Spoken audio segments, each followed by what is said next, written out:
simply led to freedom for the Africans in the 13th, 14th, and 15th Amendment, and the establishment of the NAACP. Yes. How do you think Dr. King felt about the National Association for the Advancement of Colored People?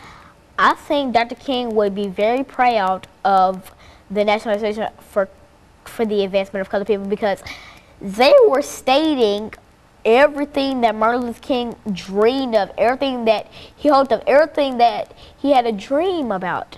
All the things that were in his dream were just scooped up and placed into the hands of the NAACP. And so in a real sense, the NAACP is carrying on the tradition of Dr. Martin Luther King, and the tradition of not only Africans, but the tradition of blacks and whites working together. That was, I understand that was one of the strange things about this NAACP organization. Why don't you say something about the interracial relationships that this organization is for? Well, the NAACP started out with 32 people, and you may not know this, but some of those people were actually white men. There was one man named Henry who was born in 1836. He basically stated that he was one of the CEOs of the NAACP, and yes, he was white, because he thought that slavery and that wasn't really fair to anybody, because I'm sure that no white person would want to be slaves and be owned by a black person, because they would feel as if they didn't have to do that. And if you turn on the white people, then they would see how the black people put up with all that, and they would see how the black people felt. And so there's a lesson in terms of trying to work together and to work against separation and segregation. And you would always be in favor of working against separation and segregation. Is that what you're saying? Yes, I would. You believe the equality of everybody, is men, women, races, and et cetera. Is that what is that the position that you're taking now, talking to me here? Yes, it is.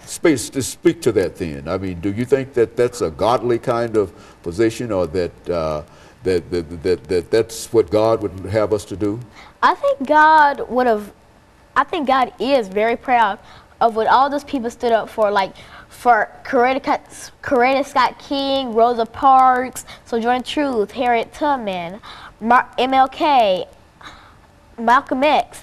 He would be proud of them because they stood up for what they believed in, and they stood up for their 13th, 14th, and 15th Amendment. And so there's a long train of individuals that go way back into the history of the United States of America that opposed slavery, you believe, and I think you've indicated that on a number of occasions, talking about some of the abolitionists and Sojourner Truth and other individuals. And so these individuals all opposed slavery, and they all favored the NAACP, and you believe that the NAACP, even though it was established in 1909, is still an organization that young people like yourself ought to support. Why should they support such an organization? Because the NAACP wanted to give black people what they deserve, and they wanted to give them the rights that every black person dreamed of. Not just Martin Luther King had a dream, but all black people had a dream of being treated equally one day and being the same as a white person would have been treated.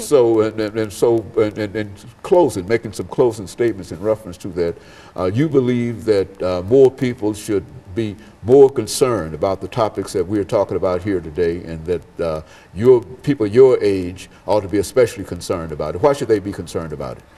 Because it's a part of their heritage. Now, they can learn about the Civil War, and it may not be a part of their heritage, but it's still a part of history, and all black people should learn about the people who tormented them and the people who stood up for them. They should all learn about it, because I feel they believe to know the truth. Okay, and very good. And I think that you for that kind of information today, Alana. And I believe that in a real sense, the National Association for the Advancement of Colored People can live and continue to do the things that it has already done. And I just want to thank you for bringing that information by.